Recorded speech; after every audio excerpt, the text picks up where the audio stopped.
ওরা কাগজের মুদ্রা দিয়ে সারা বিশ্বটাকে ডমিনেট করছে। তাও আবার এখানে আরো ব্যাপার আছে, কাগজের সব মুদ্রা আবার এক মানের না। এগুলো হচ্ছে হার্ড কারেন্সি, মানে শক্তিশালী কারেন্সি। এগুলো সফট কারেন্সি, মানে নরম কারেন্সি। বাংলাদেশের টাকা কোন কারেন্সি, হার্ড না সফট? এতটুকু তো জানেন। হার্ড কারেন্সি কি? মার্কিন ডলার। যে সারা বিশ্বের সফট কারেন্সিগুলো আমার কারেন্সি দিয়ে নির্ধারিত হবে। মানে আপনার 100 টাকা সমান সমান ওর $1। কয়দিন আগে ইলেকশনের আগে একটা শব্দ শুনেছিলেন অনলাইনে, স্যাংশন দিতে চাই, স্যাংশন। মনে আছে? হ্যাঁ, মনে আছে? কি জিনিস বুঝছেন আপনারা? কিছু ওটা বুঝেন না। অর্থনৈতিক নিষেধাজ্ঞা কিভাবে দিতে পারে? আপনার টাকার মান তারা কমাই দেবে। তখন 1 কেজি পেঁয়াজের দাম হবে 500 টাকা, 1 কেজি রসুনের দাম হবে 1000 টাকা, 1 ব্যারেল তেলের দাম হয়ে যাবে দেখবেন 10,000 20,000 টাকা। কিচ্ছু করতে পারবেন না। তুরস্কের মতো কান্ট্রি যখন ঘুরে দাঁড়ানোর চেষ্টা করছিল, ওদের লিরার মান তারা বাড়িয়ে দিল একদম। ওটা তো মনে হয় 12,000 পর্যন্ত চলে গেছে।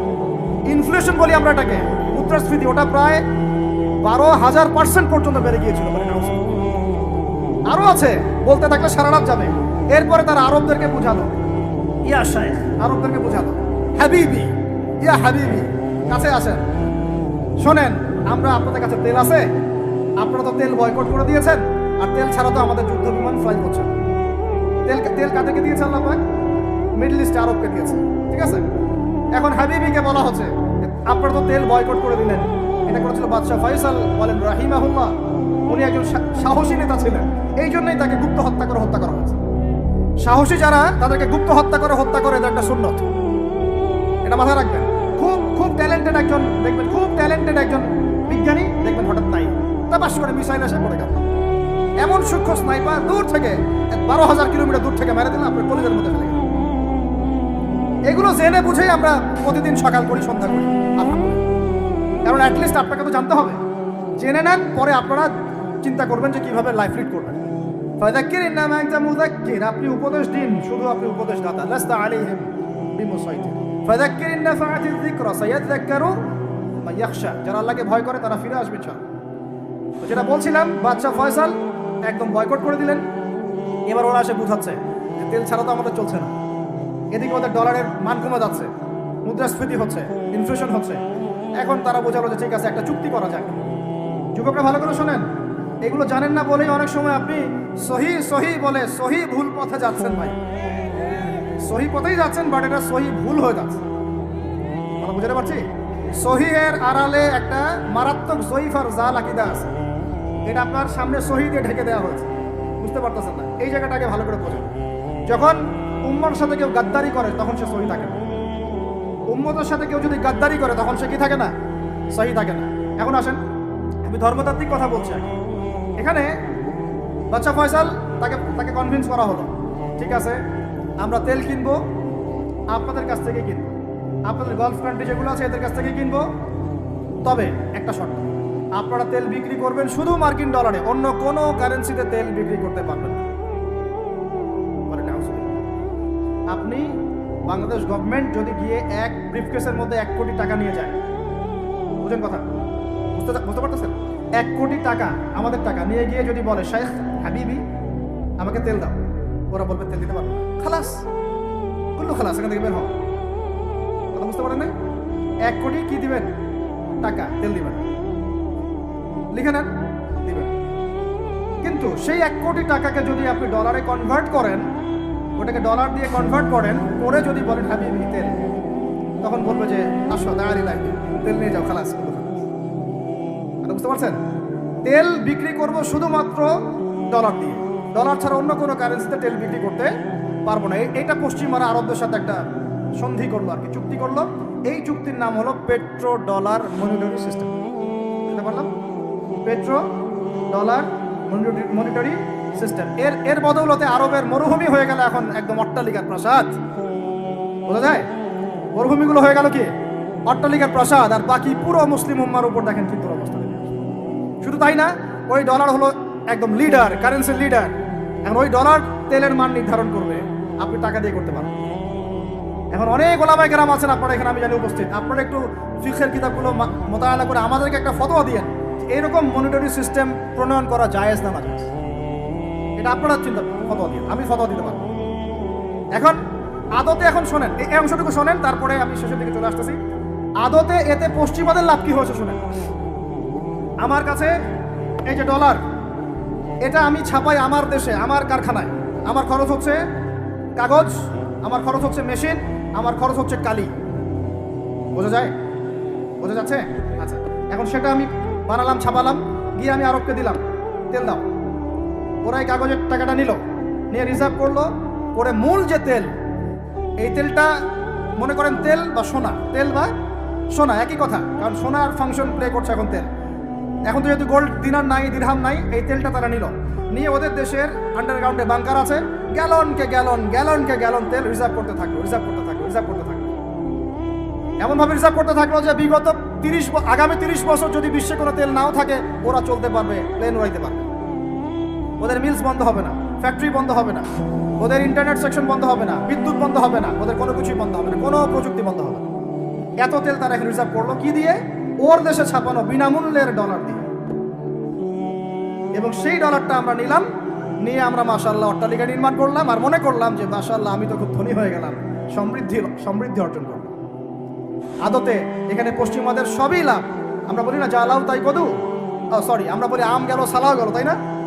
এখানে আমও তাদের, সালাও তাদের, আদতে আমাদের কিছু নাই।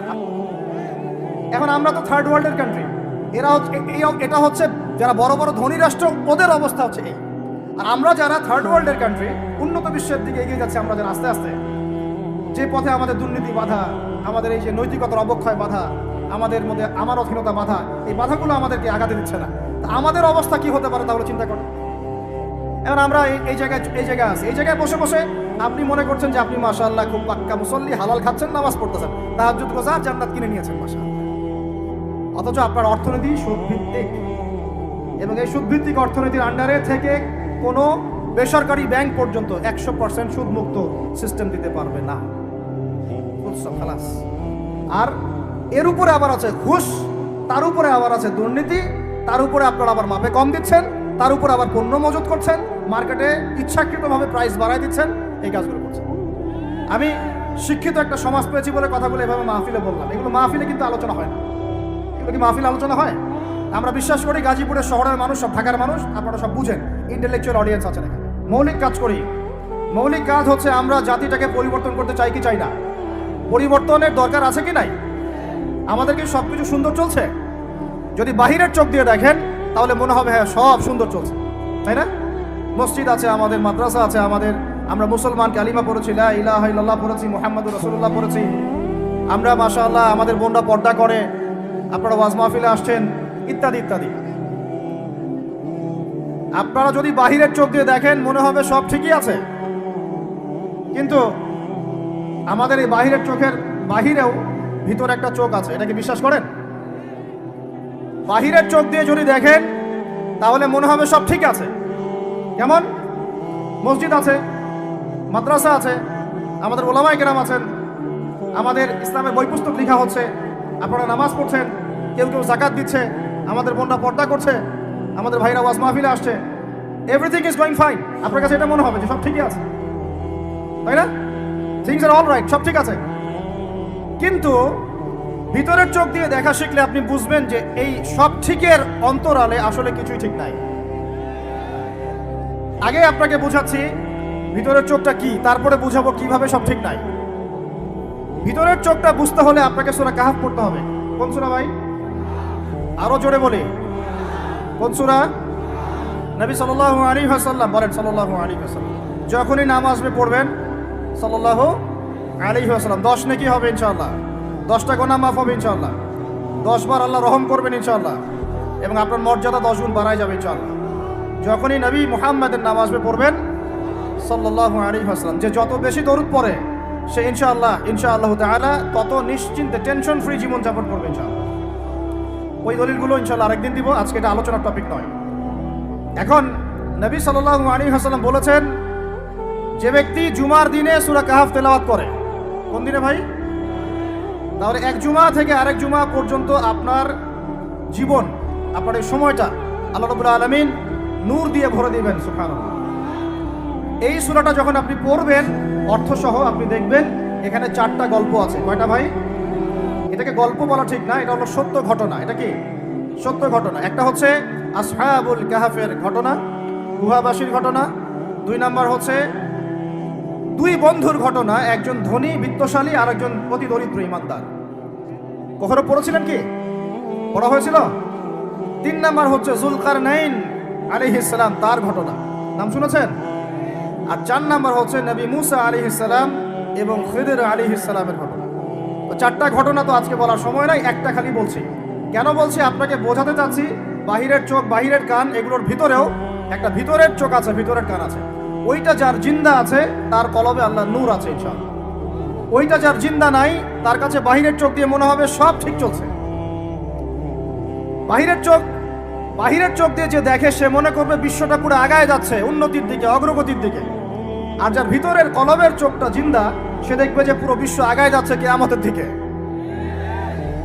বাহিরের চোখ দিয়ে যে দেখে সে মনে করবে যে বিশ্ব রাজনীতির মনে হয় খুব সুন্দর অবস্থা।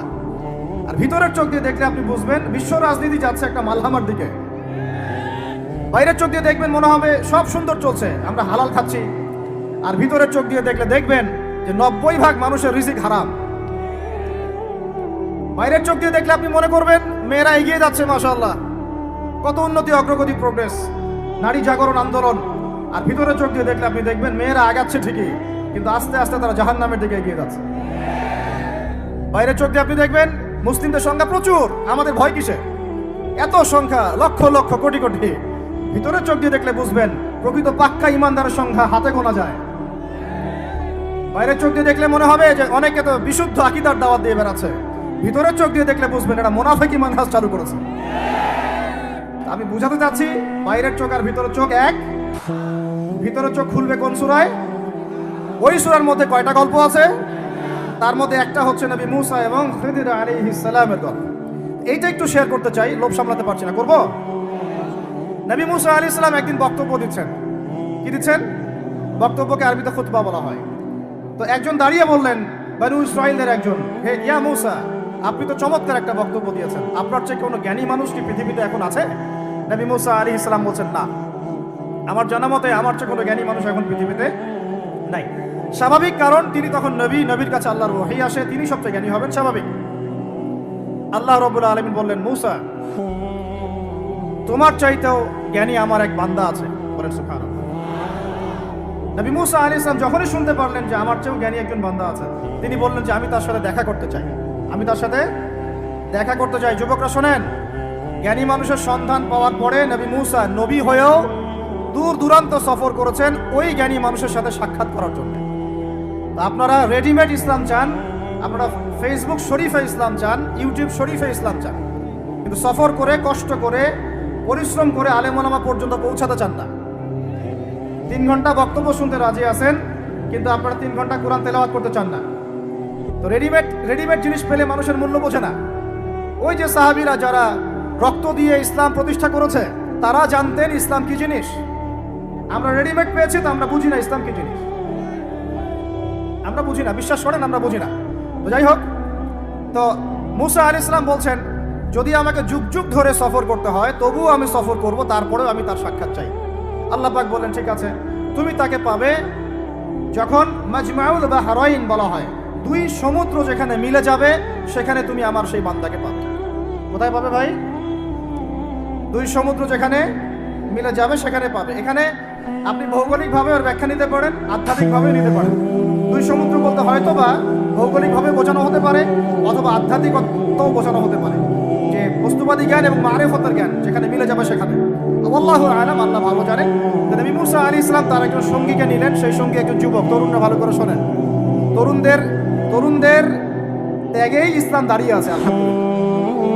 এই তরুণরা যদি এই স্মার্টফোন, এই পাবজি, এই ফ্রি ফায়ার, এই মেয়ের প্রতি আসক্তি, ফ্রি মিক্সিং, এই মাদক, এগুলো ছেড়ে দিতে পারে, দিয়ে নামাজি হয়, কোরআন বলা হয়, ওলামায়ে কেরামের সাথে পরামর্শ করে চলে, উম্মার জামার মধ্যে থাকে, একটা ইমারার মধ্যে থাকে, ইনশাআল্লাহ আল্লাহর জমিনে আল্লাহর দ্বীনের ইকামত কেউ ঠেকাতে পারবে না ইনশাআল্লাহ।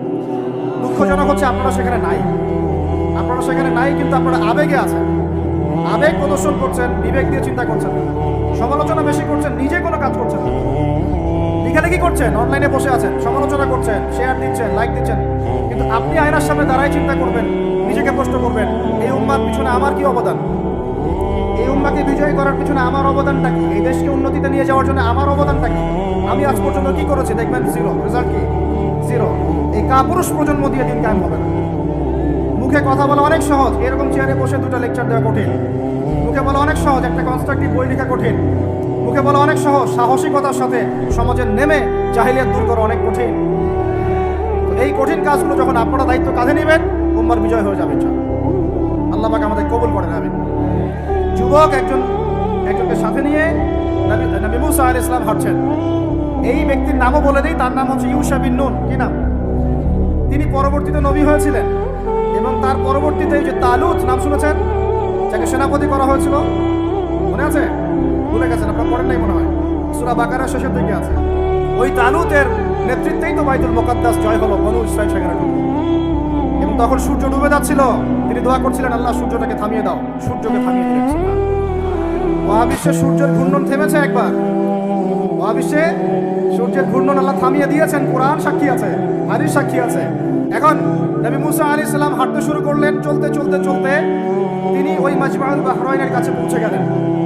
আল্লাহর পক্ষ থেকে নির্দেশ ছিল, তোমার থলির মধ্যে একটা মাছ নাও।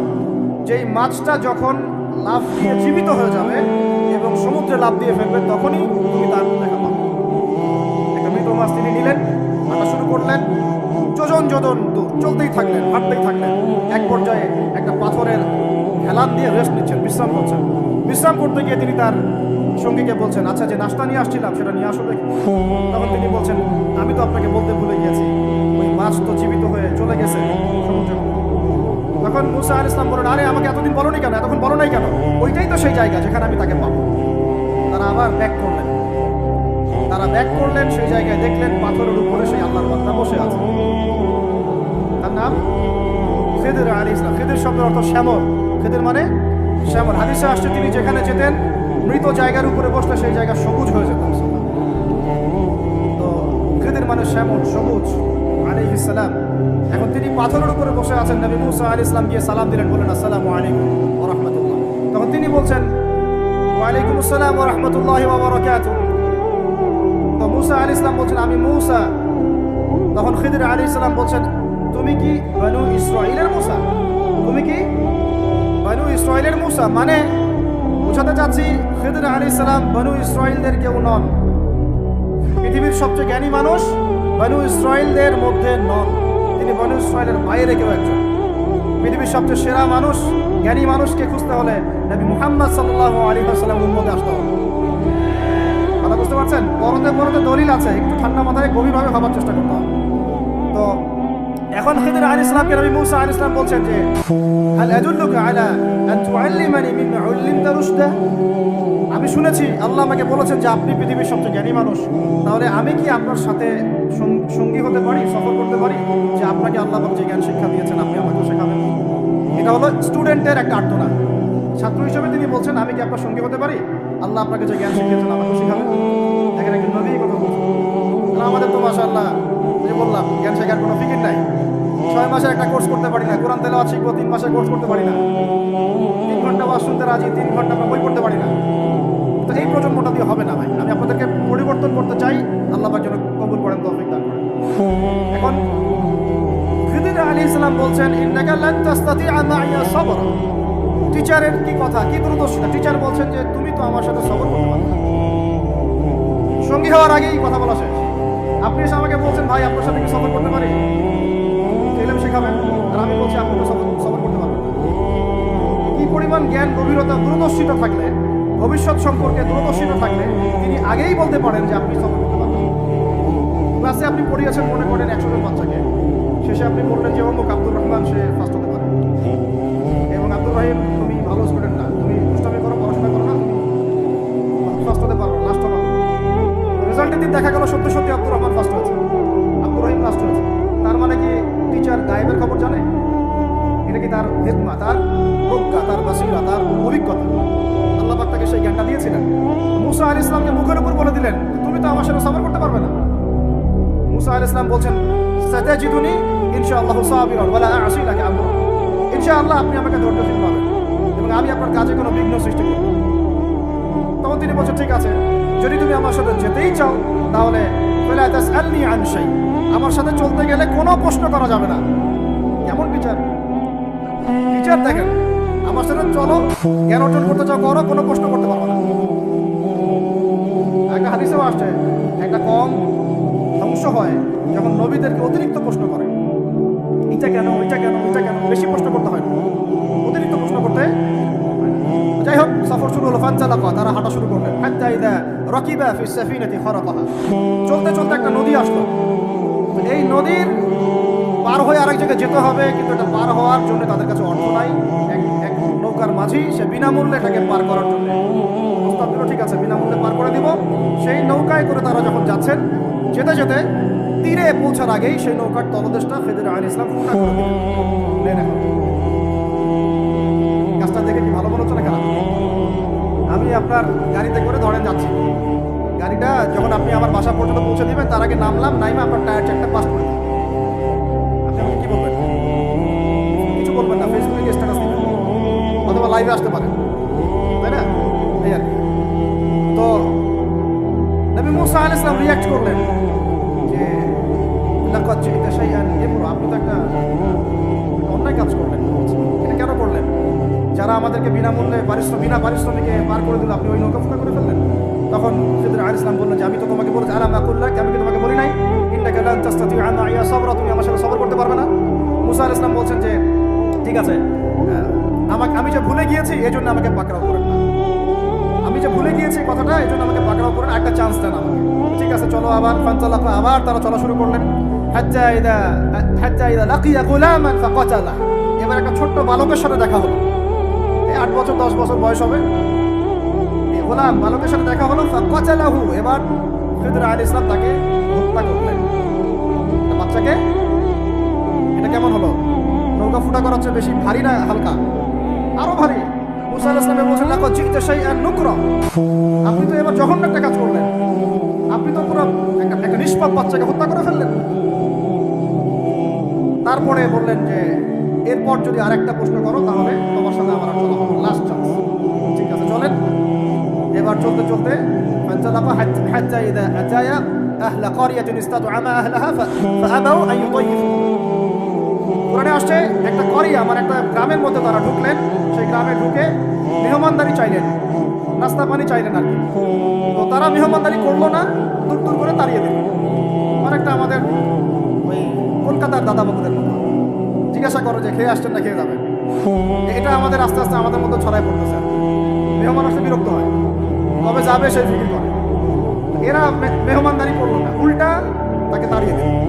যাই হোক, এখন মুসা আলাইহিস সালাম বলছেন যে এখানে একটা ঘটনা ঘটেছে।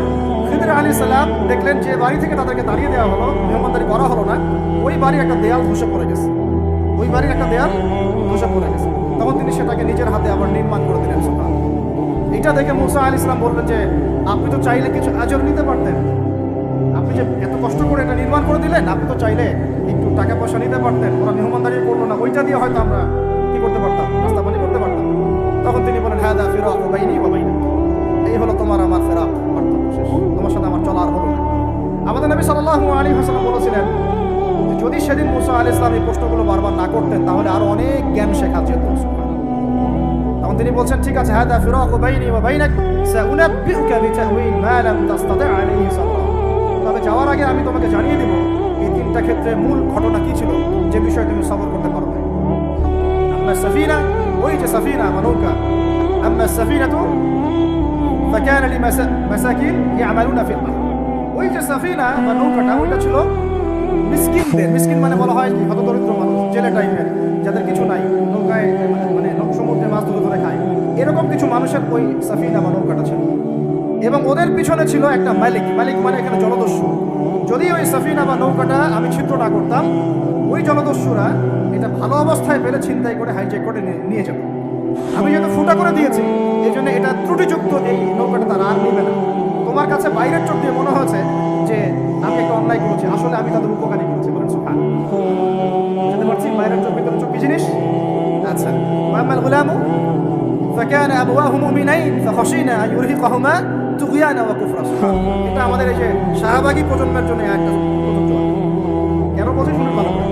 এবার ইনি বলছেন ওই যে বাচ্চাটাকে আমি হত্যা করেছি, এই বাচ্চাটা যদি বড় হতো, এই বাচ্চাটা যদি বড় হতো, সে নিজে তো কাফের হতোই, বড় কাফের, এর পিতা মাতাদেরকেও পর্যন্ত কুফরির মধ্যে নিয়ে আসতো।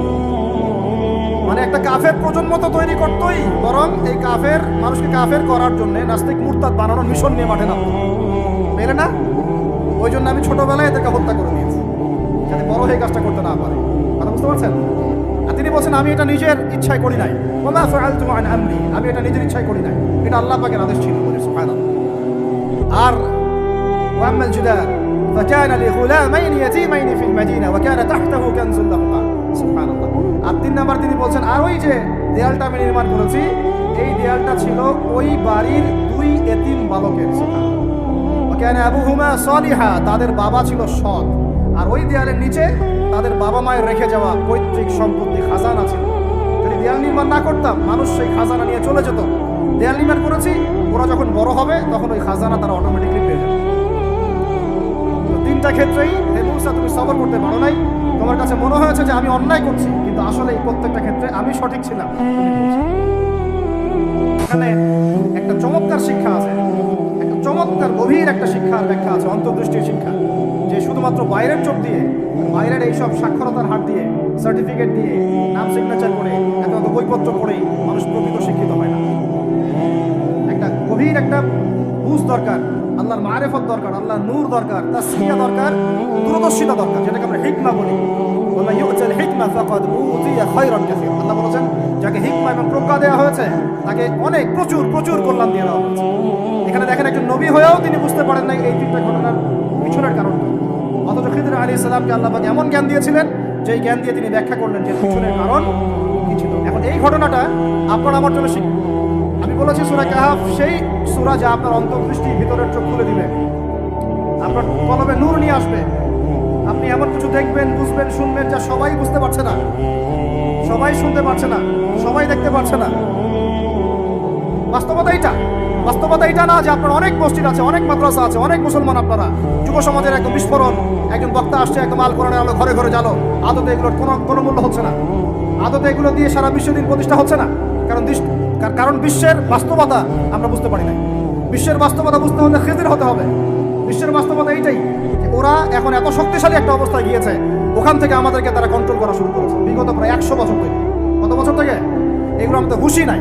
আমরা মনে করি মাশাআল্লাহ আমি 5 ওয়াক্ত নামাজ পড়ি, কাম খালাস, আমি যাকাত দিয়েছি, কাম খালাস, আমি একদম পর্দা করি, মাশাআল্লাহ সব কাম খালাস, আমি একটা মসজিদ করেছি, বাস কাম খালাস, আমি মাশাআল্লাহ একটা মাদ্রাসা চালাই, বাস দিন কায়েম হয়ে গেছে। No, not at all. Question গেলেও না। যতদিন পর্যন্ত মুসলমানরা আবার সেই ওমর ইবনে খাত্তাবের শাসন কায়েম করতে পারে নাই, এই বিশ্বে মুসলমানরা স্বাধীন নয়। আমরা এখনো স্বাধীনতা অর্জন করতে পারি নাই। বিশ্বাস করেন ওই জায়গা থেকেই ইনশাআল্লাহ অচিরেই ঈসা ইবনে মারইয়াম সারা বিশ্বকে শাসন করবে ইনশাআল্লাহ। ওই সময় দেখবেন মুসলমানরা স্বাধীনতা কাকে বলে।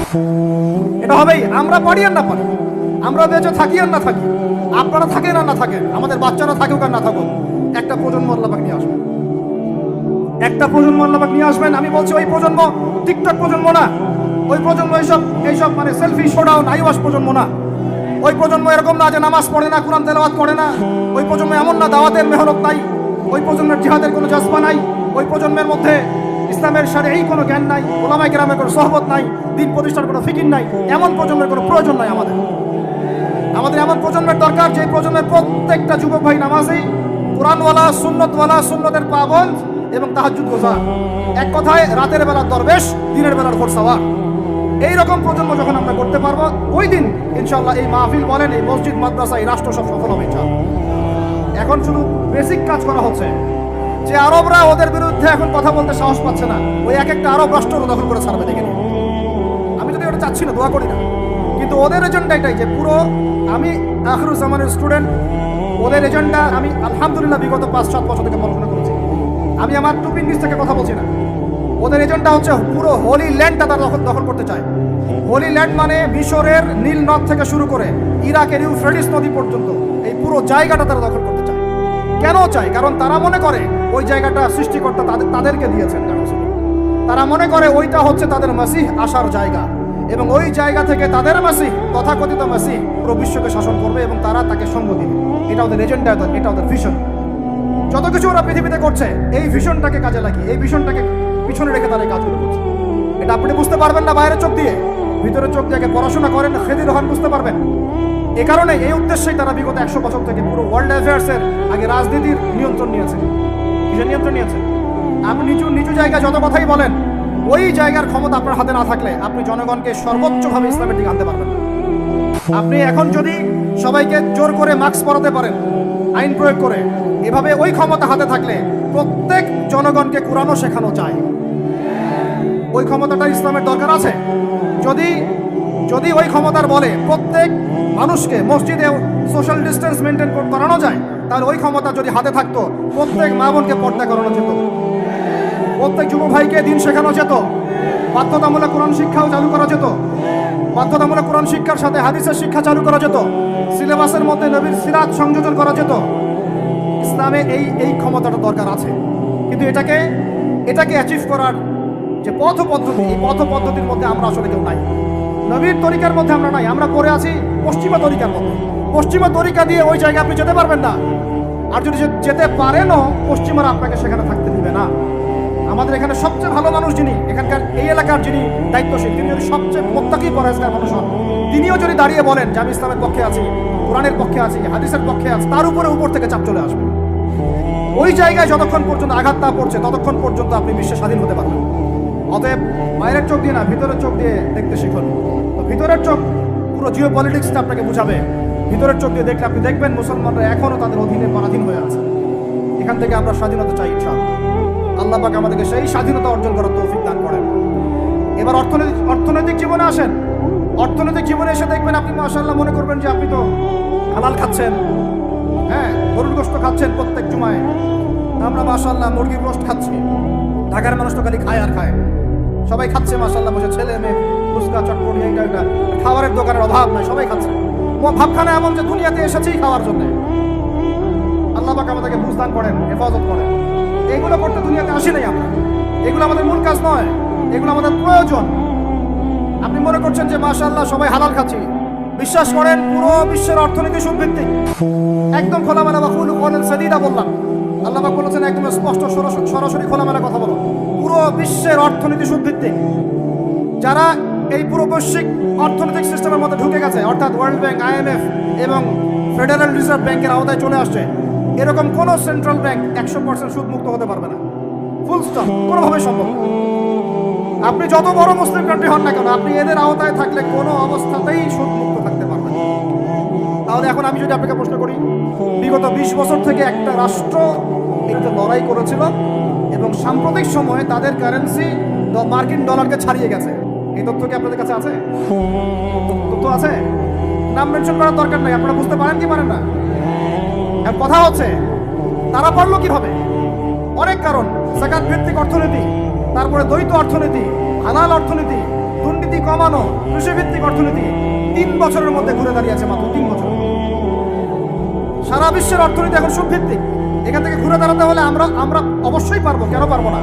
আমাদের প্রথম কাজ করতে হবে সমস্ত দুর্নীতি বন্ধ করে ফেলতে হবে, যত কালো টাকা সব সাদা করে ফেলতে হবে, এবং যারা কালো টাকার সাথে সম্পৃক্ত সবগুলোকে ধরবেন, ভিতরে ঢুকাই ফেলবেন। ওমরের শাসন, একদম ওমরের শাসন কায়েম করে ফেলতে হবে। আমরা সে জায়গায় যেতে চাচ্ছি না, আমরা বলছি আপনারাই সেই কাজ করেন।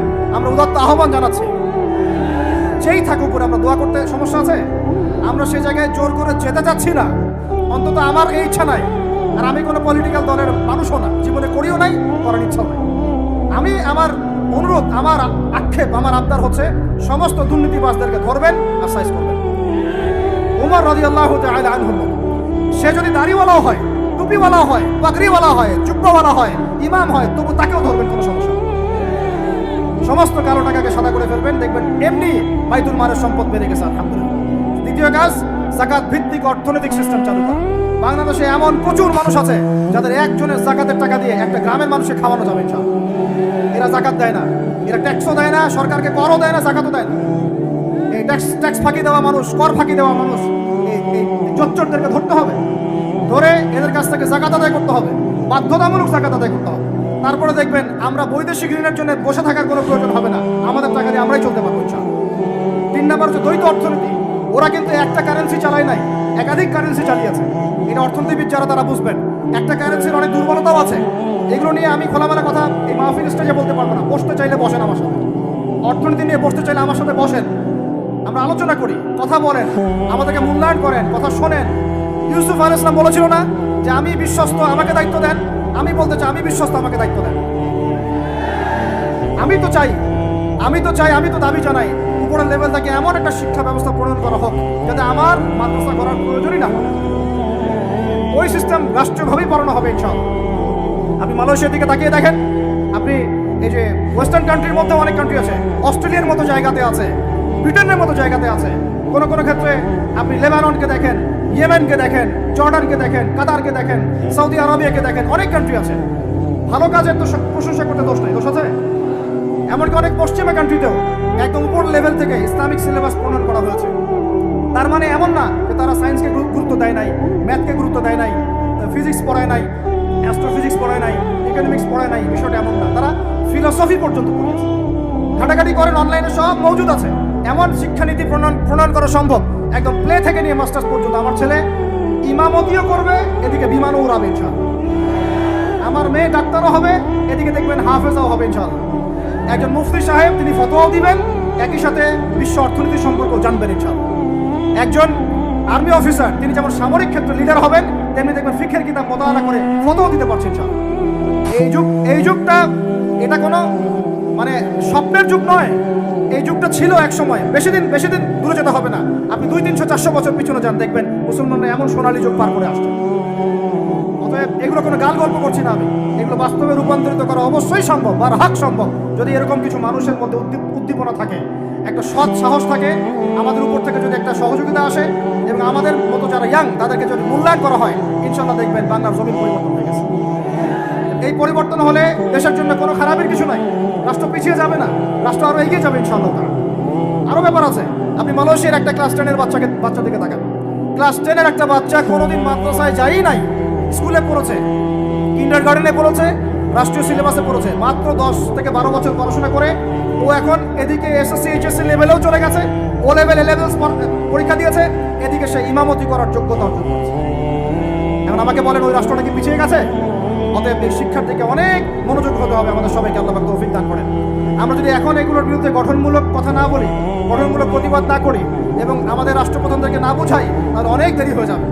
আজকে থেকে 20 বছর আগে একটা পরিকল্পনা করেছিল এই টিকটক প্রজন্ম করে তোলার জন্য, তারা আজকে সফল হয়েছে। এখন আমরা যদি এখন চুপ করে থাকি, আগামী 20 বছর পর আপনি দেখবেন আরেকটা প্রজন্ম আসছে, এরা মানুষের সালাম পর্যন্ত দিবে না। দেখে নিয়ে না, 20 বছর লাগবে না, 5টা বছর যাক, তারপর দেখেন কি হয়। আল্লাহ, এরা কি এখন বাসায় ঢুকে বাবা মাকে সালাম দেয়? কারণ কোনো প্রতিষ্ঠান ওকে সালাম দেওয়া শিখায় নাই, স্কুলে না, কলেজে না, কোথাও সে সালাম দেওয়া শিখছে না। আসসালামু আলাইকুম ওয়া রাহমাতুল্লাহি ওয়া বারাকাতুহু বিশুদ্ধ করে বলতে পারছে না, বিশুদ্ধ করে বলতে হবে না, অর্থ আছে না, এর একটা তাজবিদ আছে না, এগুলো তো আমরা গুরুত্ব দিচ্ছি না। এমন প্রজন্ম গড়ে উঠেছে অলরেডি যারা এখন পিতা মাতাকে সালাম দেয় না, পিতার সাথে ঝগড়া করে, মায়ের সাথে মায়ের গায়ে হাত তুলে, সম্পত্তির জন্য মাকে হত্যা করে, সম্পত্তির জন্য বাবার গায়ে হাত তোলে। ওদিক থেকে মাস্টার ডিগ্রি পাস করে আসে ব্রিটেন থেকে, অক্সফোর্ড থেকে, কেমব্রিজ থেকে আইসা এদিকে প্রফেসর হয়েছে বিভিন্ন বিশ্ববিদ্যালয়ে, বাবা পড়ে আছে বৃদ্ধাশ্রমে। কতগুলো এক্সাম্পল নেবেন। এগুলো আমি কি গাল গল্প করছি? আমি কোনো গাল গল্প করতে এখানে আসে নাই, এগুলো বাস্তবতা। যদি বাহিরের চোখ দিয়ে আপনি দেখেন মনে হবে অর্থনীতি অনেক ভালো, ভিতরের চোখ দিয়ে দেখেন অর্থনীতি সুদ দিয়ে ভর্তি হয়ে গেছে, প্রত্যেক পদে পদেই সুদ। গাধাদেরকে আমি তো বুঝাতে পারি নাই, কাগজের টাকা আর এই যে আপনার এই ইলেকট্রনিক মানির কথা তো দীর্ঘদিন বলেছি, কিছু গাধা আছে এদেরকে বুঝাতে পারি নাই, এর মধ্যেও সুদ আছে। এর মধ্যে কি আছে? আর আমি কখনোই বলি নাই যে কাগজের টাকাটা হারাম। মিথ্যাচারে এরা যে পরিমাণ হাদিস জাল বানায়, এদের চেয়ে বড় জাল বানানো কর কেউ নাই বাংলাদেশে। একটা কথাকে ঘুরাই ফিরে এমন ব্যাখ্যা শুরু করবে যে আপনি বিভ্রান্ত হয়ে যাবেন। একটা ইমোশন প্রকাশ করবেন, উহুদের প্রান্তে দাঁড়িয়ে একটা ইমোশন প্রকাশ করবেন, ও বানাই দিবে ও জান্নাতের ঘ্রাণ পেয়ে আসছে। আপনি বলবেন যে কাগজের টাকা নয়, মনিটরি সিস্টেমটা হারাম, ও বানাই দিবে ও বলেছে কাগজের টাকা হারাম। আপনি বলবেন যে আপনার যদি গান শুনতেই হয় তাহলে একা একা শোনেন, আমাকে শোনাচ্ছেন কেন? ও বানাই দিবে ও গান একা শোনা জায়েজ বানাই দিছে। এত খবিস, এত খান্নাস। আল্লাহ পাক আমাদেরকে মুনাফিকদের থেকে হেফাজত করেন, মাজলুম ভাইদের সাথে থাকার তৌফিক দান করেন। জালেমদের পক্ষপাতিত্ব করা থেকে আল্লাহ হেফাজত করেন। নির্লজ্জদেরকে দেখেছেন? নির্লজ্জরা এখনো বলেছে আইয়ুবী রাহিমাহুল্লাহ আকীদা ঠিক ছিল না। বলি নাউযুবিল্লাহ। আইয়ুবী রাহিমাহুল্লাহ যে ঘোড়ায় চড়ে জিহাদ করেছেন, ওই ঘোড়ার খুরের নিচে যে পরিমাণ মাটি ছিল, তোমার মতো হাজারটা মাতখালিকে ওই জায়গায় নিয়ে গেলেও তার সমপরিমাণ হবে না কখনো। আইয়ুবী রাহিমাহুল্লাহ যে তরোয়াল দিয়ে যুদ্ধ করেছেন, ওর এক ফোঁটা রক্তের দাম তোমাকে বিক্রি করলে হবে না ইনশাআল্লাহ। তুমি তার আকীদা নিয়ে প্রশ্ন করো, নির্লজ্জ কোথায়। আপনাদেরকে ভিতরে চোখ খুলতে হবে এবং মূল গন্তব্য চিনতে হবে। আল্লাহ রাব্বুল আলামিন আমাদের সবাইকে ভিতরে চোখ দিয়ে এই বিশ্বকে দেখার তৌফিক দান করেন। বিশ্ব অর্থনীতিকে দেখবেন, ভিতরে চোখ দিয়ে দেখবেন। ইলেকট্রনিক মানির মধ্যেও সুদ আছে, কাগজের টাকার ভিতরেও সুদ ঢুকেছে।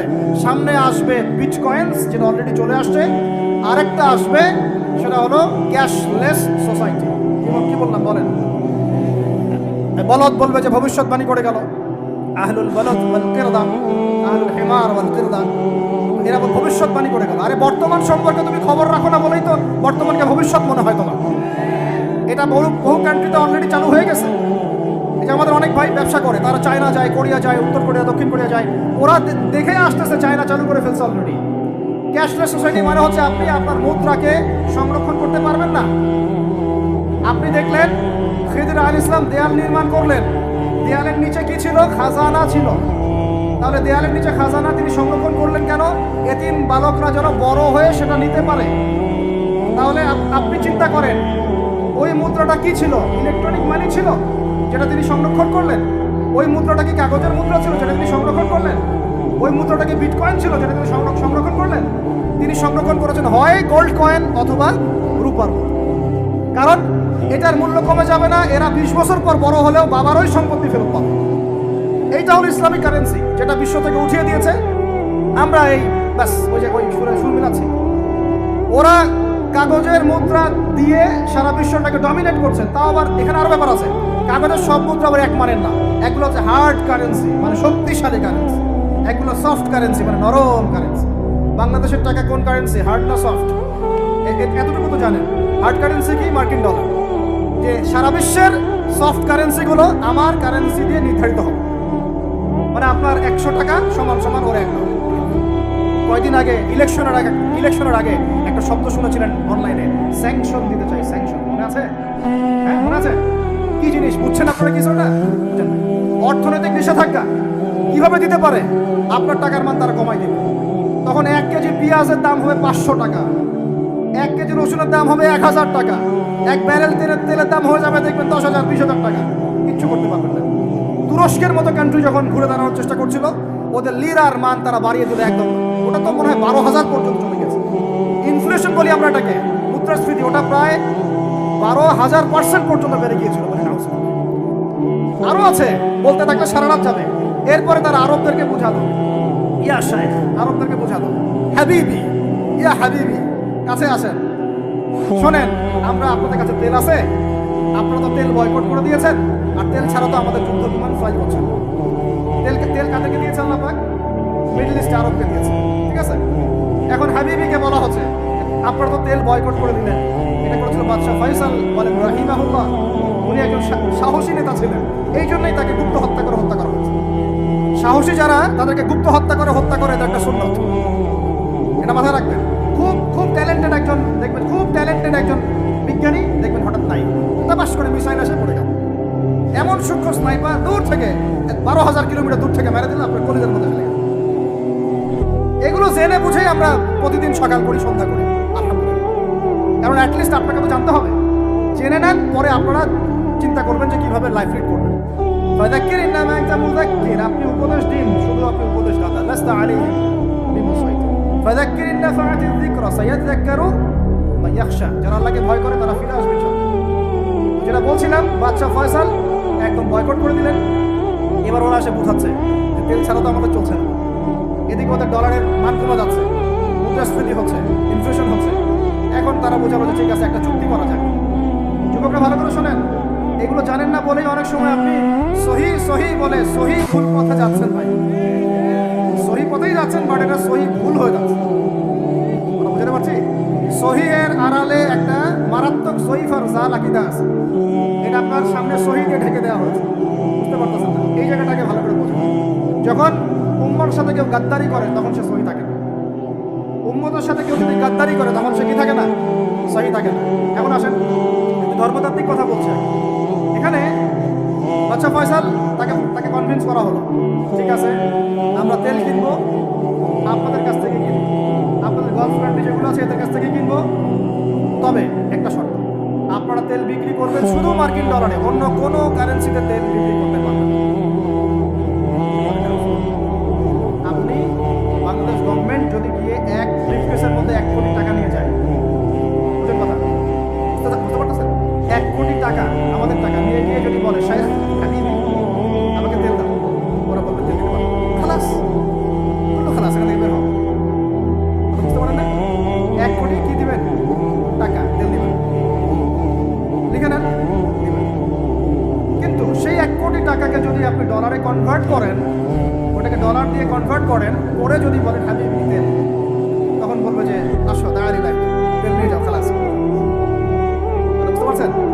তেল বিক্রি করবো শুধুমাত্র ডলার দিয়ে, ডলার ছাড়া অন্য কোনো কারেন্সিতে তেল বিক্রি করতে পারবো না। এটা পশ্চিমারা আরবদের সাথে একটা সন্ধি করলো, চুক্তি করলো। এই চুক্তির নাম হলো পেট্রো ডলার মনিটরি সিস্টেম। বুঝতে পারলাম? Petro dollar monetary system. এর বদৌলতে আরবের মরুভূমি হয়ে গেল এখন একদম অট্টালিকার প্রাসাদ। বোঝা যায়? মরুভূমিগুলো হয়ে গেল কি অট্টালিকার প্রাসাদ, আর বাকি পুরো মুসলিম উম্মার উপর দেখেন কি অবস্থা। শুধু তাই না, ওই ডলার হলো একদম লিডার, কারেন্সির লিডার। এখন ওই ডলার তেলের মান নির্ধারণ করবে, আপনি টাকা দিয়ে করতে পারবেন। এখন অনেক ওলামায়ে কেরাম আছেন আপনারা এখানে, আমি জানি উপস্থিত, আপনারা একটু ফিকহের কিতাবগুলো মোতালা করে আমাদেরকে একটা ফতোয়া দিয়েন, এইরকম মনিটরি সিস্টেম প্রণয়ন করা জায়েজ না নাজায়েজ, এটা আপনারা চিন্তা ফতোয়া দিন, আমি ফতোয়া দিতে পারবো। এখন আদতে এখন শোনেন, এই অংশটুকু শোনেন, তারপরে আমি শেষের দিকে চলে আসতেছি। আদতে এতে পশ্চিমাদের লাভ কি হয়েছে শোনেন। আমার কাছে এই যে ডলার, এটা আমি ছাপাই আমার দেশে, আমার কারখানায়, আমার খরচ হচ্ছে কাগজ, আমার খরচ হচ্ছে মেশিন, আমার খরচ হচ্ছে কালি। বোঝা যায়? বোঝা যাচ্ছে?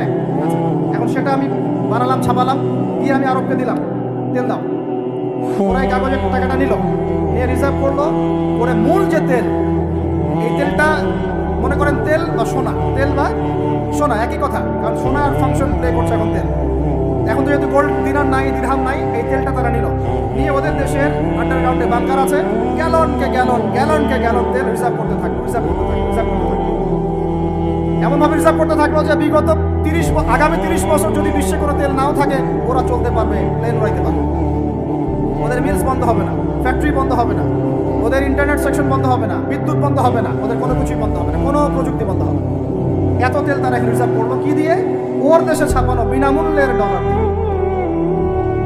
এবং সেই ডলারটা আমরা নিলাম, নিয়ে আমরা মাশাআল্লাহ অট্টালিকা নির্মাণ করলাম, আর মনে করলাম যে মাশাআল্লাহ আমি তো খুব ধনী হয়ে গেলাম, সমৃদ্ধি অর্জন।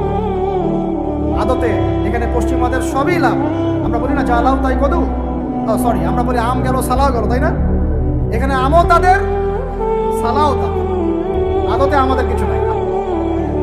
এখন আমরা তো থার্ড ওয়ার্ল্ডের কান্ট্রি, এটা হচ্ছে যারা বড় বড় ধনী রাষ্ট্র, ওদের অবস্থা হচ্ছে এই। আর আমরা যারা থার্ড ওয়ার্ল্ডের কান্ট্রি, উন্নত বিশ্বের দিকে এগিয়ে যাচ্ছে আমাদের আস্তে আস্তে, যে পথে আমাদের দুর্নীতি বাধা, আমাদের এই যে নৈতিকতার অবক্ষয় বাধা, আমাদের মধ্যে আমার অধীনতা বাধা, এই বাধাগুলো আমাদেরকে আগাতে দিচ্ছে না। আমার অবস্থা কি হতে পারে তাহলে চিন্তা করুন।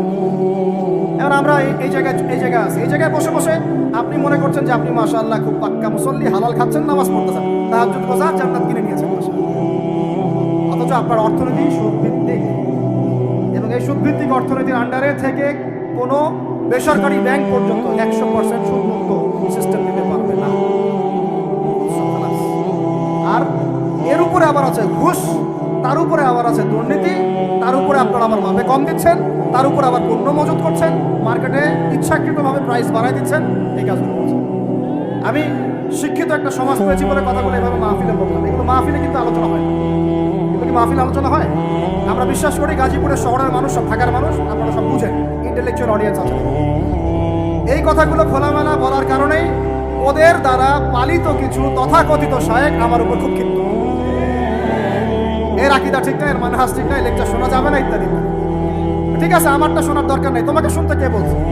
তোমার শোনার ইচ্ছা করে না, তুমি শুনিও না। যাদের শোনার ইচ্ছা তারা শুনবে ইনশাআল্লাহ। আর তোমার মতো কিছু মুনাফিক না শুনলে আমার কিছু যায়ও আসে না। ইনশাআল্লাহ মুমিনরা যারা তারা শুনবে বুঝবে, ইনশাআল্লাহ ওরাই প্রজন্ম করবে ইনশাআল্লাহ। আর আমাদের ভুল হতে পারে, ভুল হলে সেটা ওলামায়ে কেরাম সংশোধন করবেন। ওলামায়ে কেরাম যদি আমাদেরকে বলেন না ভুল হয়েছে, অবশ্যই মাথা পেতে দেবেন। আমরা আলেম ওলামার বাইরে নয়, ওলামায়ে মুহাক্কিকের বাইরে নয়। তাহলে আপনাকে কি আমি ভিতরে চোখ দিয়ে পুরো বিশ্বের রাজনীতি বোঝাতে পেরেছি? পুরো বিশ্বের অর্থনীতি বোঝাতে পেরেছি? পুরো বিশ্বের শিক্ষাটাও বুঝে নেবার? আপনার কাছে মনে হচ্ছে পুরো বিশ্বের শিক্ষা খুব উন্নত?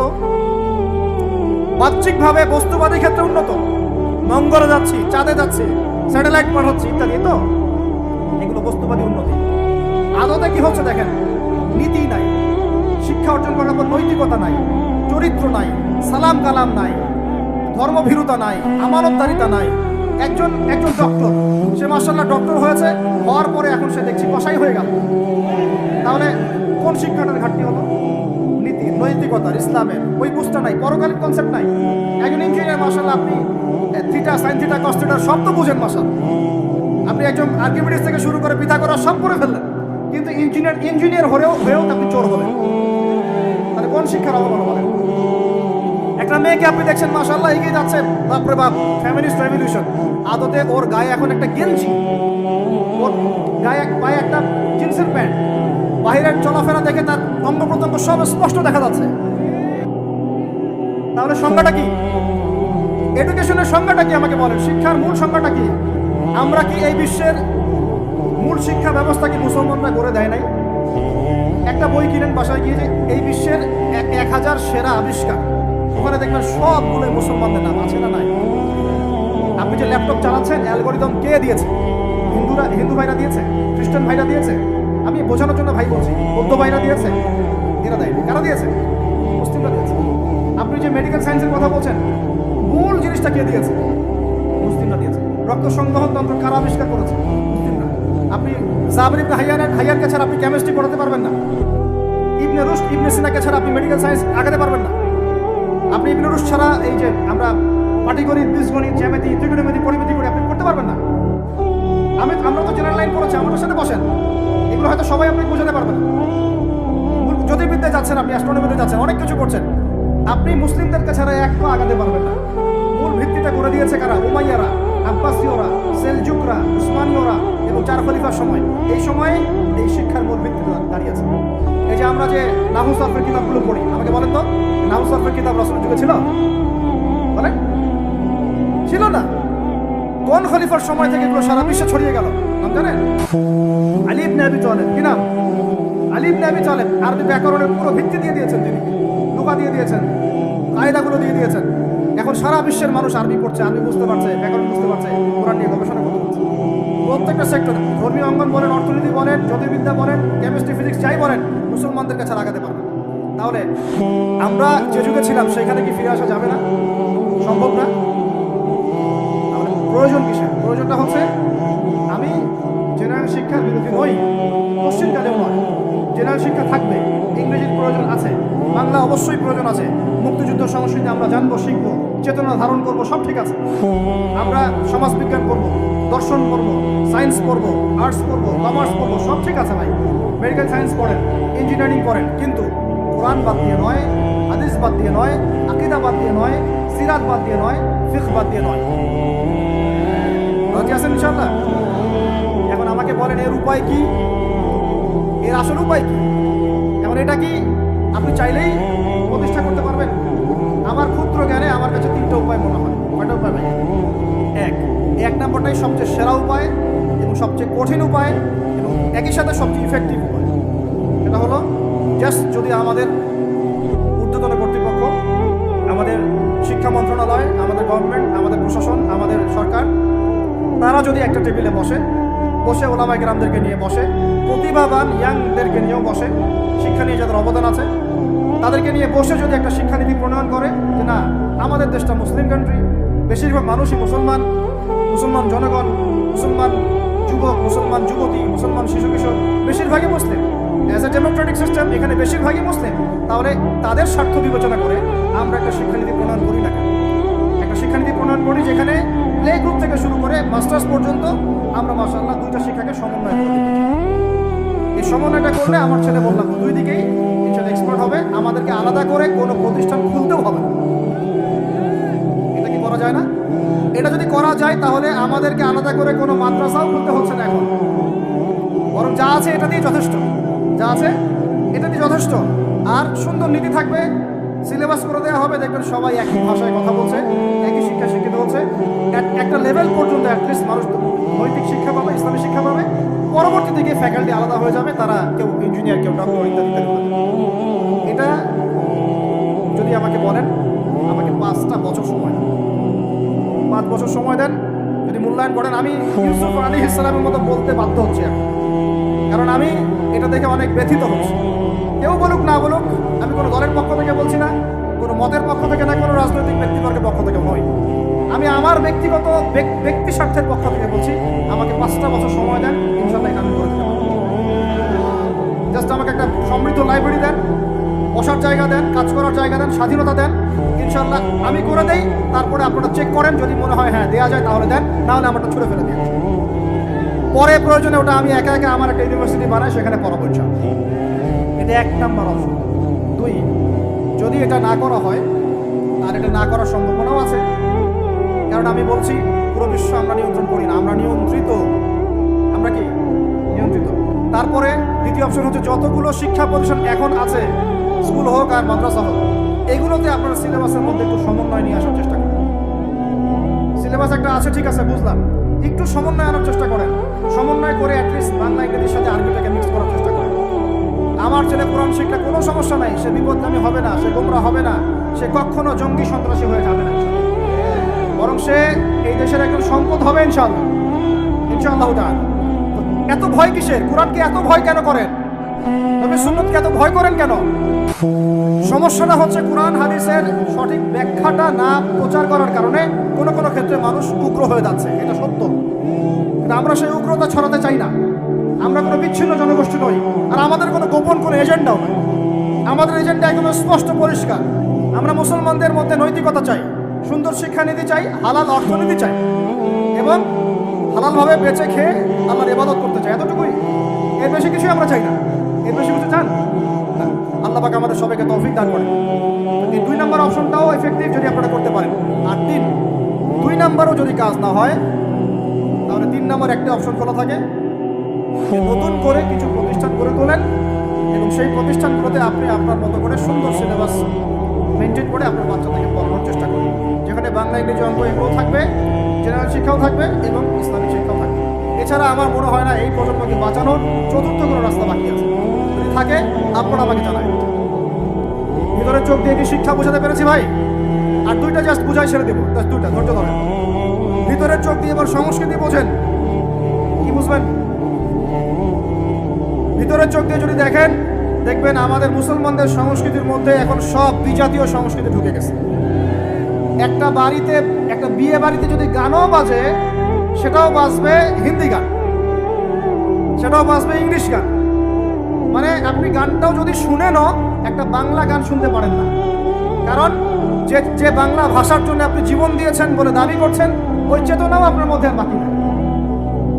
ভাষার দিবস যখন আসে, আমরা তখন একটা শোডাউন করার চেষ্টা করি, শহীদ মিনারে ফুল দেওয়ার চেষ্টা করি। আর সারা বছর আমার বাসায় চলে হিন্দি গান, ইংরেজি গান ইত্যাদি ইত্যাদি। হিন্দি সিনেমা, ইংরেজি সিনেমা। সংস্কৃতির কোন জায়গায় বাঙালিত্ব ধরে রাখতে পারলাম? পোশাক আশাক পরছি, কোন পোশাকটা বাঙালির সাথে মেলে? জুব্বা, দাড়ি টুপি, নাকি জিন্সের প্যান্ট আর গেঞ্জি? বলেন। শেরে বাংলা একে ফজলুল হকের দিকে তাকান, মৌলানা ভাসানের দিকে তাকান, বঙ্গবন্ধু শেখ মুজিবুর রহমানের দিকে তাকান, তাদের পোশাকগুলোকে দেখেন, কি পোশাক ছিল? Shirt pant, shirt pant. তাহলে আপনি পড়ছেন কেন? এত বাঙালি বাঙালি করে চিৎকার করেন, তাহলে আপনি এগুলো পড়ছেন কেন? কথা বলেন। আমাদের বাপ দাদারা বাঙালি ছিলেন, খাঁটি বাঙালি, তাহলে আমরা কেন এখন সহিফ বাঙালি হলাম, কেন জাল বাঙালি হলাম? আপনার বাসার কমোড পর্যন্ত ইংরেজদের আদলে করা, সবকিছুই। খাবার অভ্যাস, খাদ্যাভ্যাস, আপনি পিৎজা বার্গার ছাড়া খাইতেই পারেন না, খাদ্যাভ্যাস ইংরেজদের। তারপরে খাওয়া হালাল না হারাম সেটা প্রশ্ন করছি না আমি। আপনি প্যাশনেট না তো আমাদের সংস্কৃতি নিয়ে? আমাদের সংস্কৃতির মূল জায়গাটা কই? পাঞ্জাবি পায়জামা তো পড়ছেন না, এটা আমাদের সংস্কৃতি ছিল। ঢিলেঢালা পোশাক পরতাম। আমাদের সংস্কৃতি ছিল মাছে ভাজা বাঙালি। ওই মাছ তো ফরমালিন দিয়ে সব নষ্ট করে ফেলেছে। মাছেও ভেজাল, ভাতেও ভেজাল। পুকুর পুকুর সব ভরাট করে ফেলতেছেন, নদীগুলো শুকায় যাচ্ছে। নদীমাতৃক বাংলাদেশ, নদী কোথায়? নদীতে পানি কোথায় বলেন? পানির ন্যায্য হিস্সাই বা কোথায়? আমাদের কি পানির ন্যায্য হিস্সা দেওয়া হচ্ছে? তাহলে আমরা কি দাস হয়ে থাকবো নাকি? আল্লাহ পাক আমাদেরকে বোঝার তৌফিক দান করেন। সংস্কৃতি দেখেন, সংস্কৃতি কি ছিল আমাদের? আমাদের বাপদাদাদের যুগটা চলে যান, ওই ফজরের আগে তারা ঘুম থেকে উঠতেন। আসসালাতু খায়রুম মিনান নাওম, কানে গেলে ঘুম থেকে উঠে যাইতেন, নামাজ পড়তেন। বাংলার ঘরে ঘরে কোরআন তেলাওয়াত শোনা যাইতো। এখন কি শোনা যায়? ফজরে পুরা ঘুম। প্রথম কাতারে আপনি যে কটা মানুষকে পাবেন তার মধ্যে 90% দাড়ি পাকা যুবকদেরকে আপনি পাবেন। এরা ঘুমাচ্ছে রাত 3টায় 4টায়, 3-4টা পর্যন্ত এরা ফেসবুক, ইউটিউব, টিকটক এবং মেয়েদের সাথে হারাম অ্যাফেয়ার। এই ছেলেরা কি আদতে বাঙালি? এরা কি বাঙালি? না আমরা মুসলমান হতে পেরেছি ঠিক মতো, না বাঙালি হতে পেরেছি ঠিক মতো। যখন ইংরেজ বিরোধী বিদ্রোহ চলছিল না, তখন বাঙালিরাও কবিতা লিখেছিল হিন্দিতে। আপনারা তো এগুলো হিস্ট্রি পড়েনও না। তখন তারা বলতেন, একটা স্লোগান দিতেন, সরফরোশি কি তামান্না আব হামারে দিল মে হ্যায়, দেখনা হ্যায় জোর কিতনা বাজুয়ে কাতিল মে হ্যায়। বুঝেন নাই কথা? আমাদের মনের মধ্যে এখন সরফরোশি কি তামান্না, স্বাধীনতার চেতনা আমাদের মনের মধ্যে এসেছে।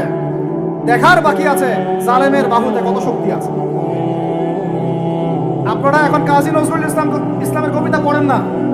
এক ভাই কবিতা আবৃত্তি করেছিলেন এখানে, খুব সুন্দর হয়েছে, মাশাআল্লাহ মাশাআল্লাহ। এগুলোর চর্চা কোথায়? সংস্কৃতি নিয়ে যে আমরা এত বড়াই করি, বলেন বাঙালির সংস্কৃতির চর্চা কোথায়?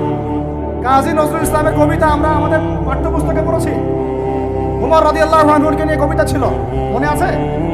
মনে নেই, ভুলে গেছেন? আমরা পড়েছি, মনে নেই আপনাদের? আস্তাগফিরুল্লাহ। উমর ইবনে খাত্তাব আমিরুল মুমিনিন, তোমার কি জানি, তোমার স্মৃতি আজানের ধ্বনি না, জানে না মুয়াজ্জিন। আমি ভুলে গেছি, অনেকদিন আগে পড়াইছিলাম, আমি চর্চা এখন করি না। তো মুয়াজ্জিন জানে না যে হে আমিরুল মুমিনিন, তোমার স্মৃতিতেই এই আজান দেওয়া হচ্ছে। মানে আমিরুল মুমিনিনের যে স্বপ্ন, এখান থেকে কিন্তু আজানের ইয়াটা আসছে। আর যায়েদ ইবনে সাবিত রাদিয়াল্লাহু আনহু স্বপ্ন থেকে তিনি হেঁটে যাচ্ছেন, একবার উটের পিঠে ভৃত্যকে বসালেন আর ভৃত্যকে নামালেন, তিনি উঠলেন, উনি নামলেন, ভৃত্যকে উঠালেন, এভাবে পায়ে হেঁটে হেঁটে বাইতুল মুকাদ্দাস পর্যন্ত গেলেন। জানেন না আপনারা এগুলো ঘটনা? কোথায় এগুলো, কোথায় এখন বলেন? আছে পাঠ্যপুস্তকে? ঢাক, ঢোল, ডুগি, তবলা কি শুরু করেছেন আপনারা? আসলে বাঙালি সংস্কৃতি বলতে কি বোঝাচ্ছেন? আহমেদ সফার নাম শুনেছেন? তাকে ছাড়া আপনি বাঙালি সংস্কৃতি কোথায় পাবেন? এই বাঙালি সংস্কৃতির ভিতরে এই যে ওলামায়ে কেরামের অবদান, এটা আপনি কিভাবে অস্বীকার করছেন? আমরা এখন পড়ে আছি কয়েকটা বিষয় নিয়ে। গান বাজনা, ঢাকঢোল, ডুবি তবলা এবং এমন কিছু সংস্কৃতির নামে কাজ যেগুলোর মধ্যে শিরক আছে অথবা বেদাত আছে অথবা কুফর। আপনি রাস্তায় হাঁটছেন বানরের মূর্তি নিয়ে, বানরের সাথে আপনার কি সম্পর্ক? বানরের সাথে বাঙালি সংস্কৃতির কি সম্পর্ক? আমরা কি বানর থেকে আসছি? তাহলে বানরের মূর্তি আমি হাঁটে নিয়ে হাঁটবো কেন? বানর থেকে আসছে কারা? ওই যে শনিবারে যারা মাছ ধরতে নিষেধ করা হয়েছিল, তারপরেও মাছ ধরেছে। আল্লাহ পাক বলছেন ওদেরকে বানর বানিয়ে দিয়েছে। জানেন না এটা? পড়েন, পড়াশোনা করেন। পড়াশোনা না করলে আমার সব কথা বুঝতে পারবেন না হয়তো। যদি বুঝতে না পারেন আরো একবার লেকচার শুনে রিপিটেড শুনেন, তারপরে আবার চেক করেন, ক্রস চেক করেন। একটা প্রজন্মকে আল্লাহ বানর বানিয়ে দিয়েছিলেন, কোরআনে দলিল আছে। আমরা কি সেই প্রজন্ম? বানরের মূর্তি নিয়ে রাস্তায় হাঁটবো কেন? কেন আপনি পেঁচার সাথে আপনার কি সম্পর্ক? পেঁচা কি আমার ভাগ্যের প্রতীক? হাত থেকে যদি কিছু পড়ে যায়, আমাদের অনেকে বলে যে একটু বসে যান, অমঙ্গল হতে পারে। চিরুনি পড়ে গেলে বলে যে মেহমান আসতে পারে। বিড়াল সামন দিয়ে চলে গেলে বলে একটু বসে যায়, অমঙ্গল হতে পারে। তো এখানে পেঁচার সাথে আপনার সংস্কৃতি কি সম্পর্ক? পেঁচা অমঙ্গলের লক্ষণ। এগুলো কি শুরু করেছি আমরা? যে কোনো একটা বিষয় নিয়ে যদি আলোচনা করতে চান, আসেন, বসেন, আমরা বসি, আলোচনা করি, সমাধানের পথ খুঁজি।